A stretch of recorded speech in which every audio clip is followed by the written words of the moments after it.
প্রিয় দর্শক, আসসালামু আলাইকুম।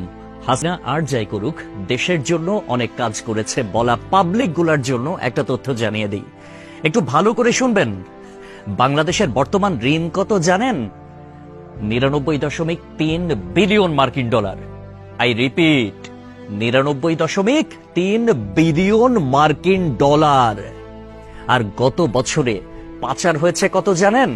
94 বিলিয়ন মার্কিন ডলার। হিসাব করে দেখলাম, তিনি যেই টাকা পাচার করেছেন সেই টাকা দিয়ে মাত্র 697টা মেট্রো রেল, 397টা স্যাটেলাইট আর 36টা পদ্মা সেতু বানানো যেত। একটা 1000 টাকার নোটের ডাইমেনশন কি, সেটা নিয়ে না হয় অন্য এক সময় আলাপ করা যাবে। ধরুন 11 লক্ষ কোটি টাকা 1000 টাকার নোট দিয়ে একটার উপর একটা রাখলে এর উচ্চতা কত হবে জানেন? 750.5 কিলোমিটার। বাংলাদেশের সর্বোচ্চ উচ্চতার পাহাড়ের উচ্চতা কত? 1063 মিটার। এক লেয়ারে সাজালে এই টাকা জায়গা করে নেয় কত? 124.76 বর্গ কিলোমিটার। আর ঢাকার সাইজ মাত্র 306 বর্গ কিলোমিটার, চট্টগ্রাম 155 বর্গ কিলোমিটার। এই দুই বিভাগীয় শহর বাদে বাকি সব বিভাগীয় শহর এই টাকা দিয়ে ঢেকে দেয়া যাবে। পাশাপাশি যদি বসান তাহলে লেংথ হবে কত জানেন? 1, 7, 8, 2, 3, 4, 9.6 কিলোমিটার। এক কথায় আমি সংখ্যাটা বলতে পারলাম না, আপনারা একটু ক্যালকুলেটরে হিসেব করে নেবেন, মানে ক্যালকুলেটরেও ধরবে বলে মনে হয় না। পৃথিবীর পরিধি কত? 40,000 কিলোমিটার।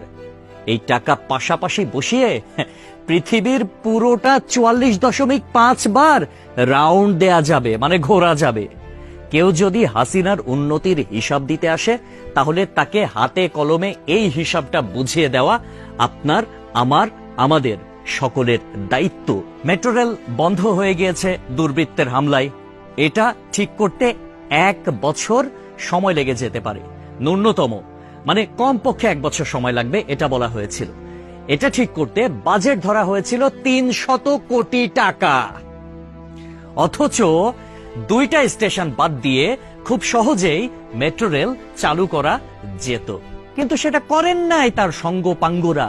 কারণ খেতে হবে, বেগম পাড়ায় টাকা পাঠাতে হবে, বেগম পাড়ায় বেগমরা গিয়ে ফুলে ফেপে উঠবে, তারা আরামসে দাস দাসী নিয়ে দিন কাটাবে। এইটার জন্য এত টাকা বরাদ্দ করা হয়েছিল। কিন্তু শেখ হাসিনা পালিয়ে যাওয়ার পরে এখন আমরা জানতে পারছি মেট্রো রেল চালু হতে আর মাত্র কয়েকটা দিন বাকি। তাহলে বোঝেন ব্যাপারখানা। আমাদের শিরা উপশিরা থেকে শুরু করে রন্ধ্রে রন্ধ্রে প্রত্যেকটা জায়গায় এইরকম চুরচামারির অভ্যাস। মানে দেশে উন্নয়ন হবে, উন্নয়নের আগে কে কয় টাকা ভাগ করে খাবে, এইটাই হচ্ছে তাদের টেন্ডেন্সি, এইটাই হচ্ছে তাদের মানসিকতা। পদ্মা সেতু হয়েছে কত টাকায় আপনারা সবাই ভালো করে জানেন।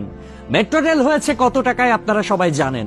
এলিভেটেড এক্সপ্রেস ওয়ের হিসাবটাও একটু গুগল করলে জানতে পারবেন। অথচ অন্যান্য দেশে এটার অর্ধেকও খরচ হয় না। তাহলে বাকি টাকা কই যায়? এক কথায় উত্তর, বেগম পাড়ায়। তবে একটা বিষয় ভালো লেগেছে, শেখ হাসিনা পলায়ন করেছে, কিছু নেতাকর্মী তারা বাংলাদেশে আটকা পড়েছে, তাদের বেগমরা কিন্তু ঠিকই বেগম পাড়ায় এখন আছে, আর তারা এই আমাদের অজ পাড়া গায়েই রয়ে গেছে। একটা কথা সব সময় মনে রাখবেন, পাপ বাপকেও ছাড়ে না। প্রকৃতি ছাড় দেয় কিন্তু ছেড়ে দেয় না। সবকিছুর হিসাব পয় পয় করে দিতে হবে একদিন। সবাই ভালো থাকবেন। আসসালামু আলাইকুম।